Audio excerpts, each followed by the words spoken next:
బాగుందండి, ట్రైలర్ బాగుంది, ప్రామిసింగ్గా ఉంది. Thank you. మీ కష్టం కనిపిస్తుంది. ఓకే, బట్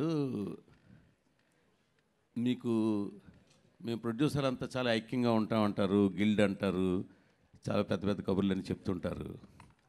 ఈ సినిమా డేట్ మీరు వేసినప్పటికీ మీది సోలో డేట్.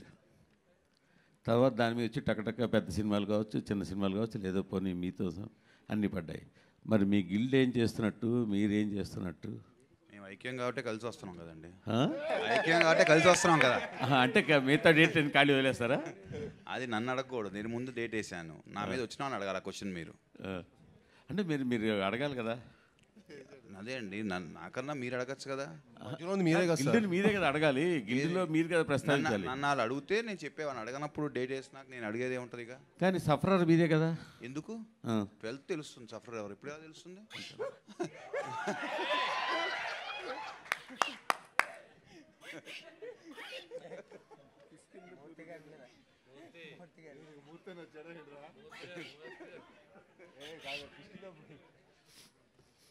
కానీ ఇది సరే, మీరు జోక్గా తీసుకున్నా, లైట్గా తీసుకున్నా, బట్ ఈ ట్రెండ్ అయితే కరెక్ట్ కాదు కదా.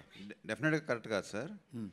డెఫినెట్గా అందరూ ప్లాన్ చేసుకుంటే అది అందరికీ మంచిదే. ఎండ్ ఆఫ్ ద డే ప్రతి సినిమా ఆడాలి, ఆ గ్యాప్ ఉండటం అనేది it's a good trend only. మనం అందరం ఒక్కొక్క సినిమా వన్ వీక్ అలా వేసుకుంటేనే మంచిది. బట్ సర్కమ్స్టాన్సెస్ మరి వల్ల అలా చేయాల్సి వచ్చింది వాళ్ళకి. మరి సాహో గారు అదే ఆ డేట్ గురించేనండి. బేసిక్గా మీరు అన్నట్టు 12th ముందు మీరు వేశారు, బట్ ఒక 1 day ముందు 2 days ముందు 13th అనే ఒక పోస్టర్ కనిపించింది మీ ప్రొడక్షన్ హౌస్ నుంచి. సో 1 day 13th అనేసి మళ్ళీ 12th అనే పూజ చేస్తున్నారు. సో ఆ 1 day డేట్ కన్ఫ్యూజన్ ఏంటి సార్? అదేం లేదండి, మా వాళ్ళు ఊరికే కూర్చుని జస్ట్ డిస్కస్ చేస్తూ ఉన్నాము. అది బై మిస్టేక్ వాళ్ళు వేసారనమాట, మేము కన్ఫర్మ్ చేయలేదు. మా డిజిటల్ టీం వాళ్ళు ఏదో సౌండ్ చేయండి రా అంటే ఏదో సౌండ్ వస్తుందో చేసినట్టున్నారు అంతే సార్. అండ్ కిష్కిందపూడి ట్రైలర్ బాగుంది, లుక్స్ గుడ్ అండి, ఆల్ ది బెస్ట్. అండ్ మన శంకర్ వరప్రసాద్ గారు షూటింగ్ అప్డేట్ ఏంటి సార్, ఎంతవరకు వచ్చింది? వెంకటేష్ గారు ఎప్పుడు జాయిన్ అవ్వబోతున్నారు ఆ సినిమాలో? వెంకటేష్ గారు అక్టోబర్ నుంచి జాయిన్ అవుతారండి.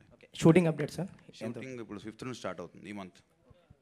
ఆల్ ది బెస్ట్ అండి. కౌశిక్ గారు ఆల్ ది బెస్ట్ అండి, ట్రైలర్ బాగుంది. Thank you. And me first సినిమాకి వచ్చేసరికి చావు కబుర్ చల్లగా ఒక డిఫరెంట్ అటెంప్ట్తో డెబ్యూ ఇచ్చారు. చాలా గ్యాప్ తర్వాత మళ్ళీ ఒక మంచి విజువల్స్తో ఆయన కూడా మంచి ఫ్రీ హ్యాండ్ ఇచ్చినట్టు ఉన్నారు సాహో గారు. ఆ విజువల్స్ చూస్తుంటే అవి తెలుస్తుంది కంప్లీట్లీ. సో అండ్ ఈ జానర్కి వచ్చేసరికి బేసిక్గా ఎంత మీరు మ్యాజిక్ చేసినా ఒక చిన్న రెగ్యులర్గా అనిపిస్తుంది. అంటే దెయ్యాలు, బంగ్లా అనేది. ఇది కాకుండా ఇంకేం చెప్పబోతున్నారు, ఎలా ఎంటర్టైన్ చేయబోతున్నారు? అంటే ట్రైలర్ చూస్తే కొంచెం డిఫరెంట్గానే ఉంది. అదే అడగబోతున్నాం, మీకు ట్రైలర్ రెగ్యులర్గా అనిపించిందా? లేదు, బట్ ఆ పాయింట్ కొంచెం రెగ్యులారిటీ కదా. సో అది కాకుండా ఇంకేం చెప్పబోతున్నారు ఆడియన్స్కి? డెఫినెట్లీ సినిమాలో చాలా ఉంటుంది మ్యాటర్. అంటే ట్రైలర్లో ఇచ్చిన ఇన్ఫర్మేషన్ చాలా తక్కువ. అంటే ఇప్పుడు ట్రైలర్లో మీకు యాక్చువల్ చూపించింది ఫస్ట్ 15 minutes అండి, కథ ఫస్ట్ 15 minutes. ఎందుకంటే మనం కథను రివీల్ చేయలేం, అందుకే మేము ట్రైలర్ కూడా మీకు ఎక్కువ చూపిలేపాం అనమాట. సో బట్ ఈ సినిమా మీకు ఒక ఎక్స్ట్రాడనరీ కాంటెంట్ డ్రివెన్ అండి. మీకు కథ ఫస్ట్ నుంచి స్టార్ట్ అయిపోతుంది, ఎక్స్ట్రాడనరీ కంటెంట్ ఉంటుంది. మీకు 2 hours ఏం జరుగుతుంది నెక్స్ట్ అని ఒక ట్విస్టులతోటి చాలా కథాబలంతో ఉంటుంది. ఐ మీన్ డెఫినెట్లీ మీరు ట్రైలర్లో చూసింది ఓన్లీ సెటప్ అంతే. సో మీకు ఏ హారర్ అయినా డెఫినెట్లీ ఒక సెంట్రల్ ఎలిమెంట్ ఉంటుంది, ఆ ఎలిమెంట్ చుట్టూ తిరుగుతుంది అనేది డెఫినెట్లీ అది అన్నింటిలో ఉంటుంది. కానీ అది కాకుండా ఇంకా చాలా ఉంటుంది సినిమాలో. సో మీకు ఫస్ట్ 15 minutesలో వన్స్ మీరు స్టోరీ లోపలికి ఎంటర్ అయిన తర్వాత నుంచి every scene will be unfolding until the climax. So climax వచ్చేదాకా ప్రతిసారి ఏదో ఒకటి కొత్తగా తెలుస్తూనే ఉంటుంది. సో ఆ క్యూరియాసిటీ 100% ఉంటుంది. And that is what we took care of యాక్చువల్గా. రైటింగ్లో ఆ ఫ్రెష్నెస్ ఉండాలి, ప్రతి సీన్ కొత్తగా ఉండాలని అనుకునే మేము దానికోసమే ట్రై చేసాం. అండ్ అది 100% అచీవ్ అయ్యామని మేము చాలా స్ట్రాంగ్గా నమ్ముతున్నాం. అనుపమ గారు చెప్పండి. ఏంటి మీరు చాలా అన్ఇంట్రెస్టెడ్గా కనిపిస్తున్నారు? నాకు ఒంట్లో బాగాలేదండి. అప్పుడు ఎంత ఇంట్రెస్ట్ వస్తుంది, జ్వరం. అవునా? అయ్యో, అదే ఏంటో వచ్చిన దగ్గర చూస్తుంటే మీరు చాలా అన్ఇంట్రెస్టెడ్గా కనిపిస్తున్నారు. అదే జ్వరం అండి. సో నాకు ఒంట్లో బాగాలేదు, కానీ మన సినిమా కదా ప్రమోట్ చేయాలి కదా అని వచ్చేసాను. Very good, very good, very good. Saaho గారు సార్ ఇప్పుడు చిరంజీవి గారితో ఒక పెద్ద సినిమా చేస్తున్నారు, 200-250 కోట్లు పైనే ఉంటుందేమో. పైగా మరో పక్కేమో ఒక మీడియం రేంజ్ సినిమాలు కూడా మీరే ప్రొడ్యూస్ చేస్తున్నారు మీ ప్రొడక్షన్ హౌస్ నుంచి. అంటే ఏది ఎక్కువ కంఫర్ట్ ఉంది, ఏది ఎక్కువ టెన్షన్తో ఉంది అంటారు? లేదండి, ప్రతి సినిమాకి 2 ఉంటాయి. కంఫర్ట్ ఉంటుంది, టెన్షన్ ఉంటుంది. Depending on movie to movie. అట్లాగా మనం ఈ ఫీల్డ్ మనం నచ్చే వచ్చాం కాబట్టి everything we have to take it in a positive way only కదా. టెన్షన్ ఉన్నా చేయాలి, కంఫర్ట్ ఉన్నా చేయాలి. అంటే చాలామంది ప్రొడ్యూసర్లు ఈ మధ్యకాలంలో ఎక్కువగా మాట్లాడే మాట పెద్ద సినిమాలు చేసుకోవడమే కంఫర్ట్, చిన్న సినిమాలు మీడియం సినిమాల మీద రిస్క్ ఎక్కువ ఉంటుంది అంటున్నారు. ఏంటి మీ ఉద్దేశం ఏంటి, ఎలా నడుస్తుంది ఇండస్ట్రీ ట్రెండ్? అది ఏంటంటే కొంచెం ఈ లాస్ట్ 6 months నుంచి ఓటీటీ ప్రాబ్లం వల్ల ఆ ఫీలింగ్ అయితే ఉందండి.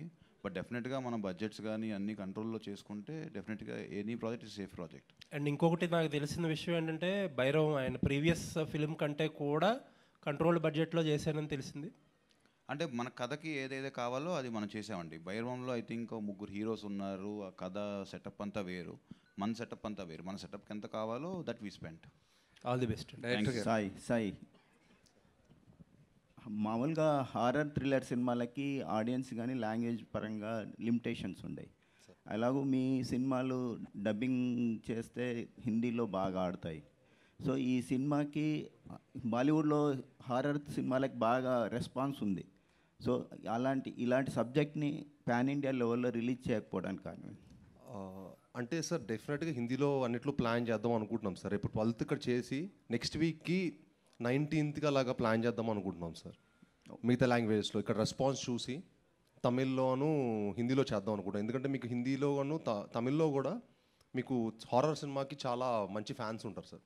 అంటే మీకు బేసికలీ ఇలాంటి జానర్ సినిమాలకి ఏంటంటే ఉన్న లిమిటెడ్ క్రౌడ్ అయినా కూడా వాళ్ళకి చాలా హార్డ్ కోర్ ఫ్యాన్స్ ఉంటారు, చాలా ఇష్టపడి ఈ సినిమా చూస్తారు.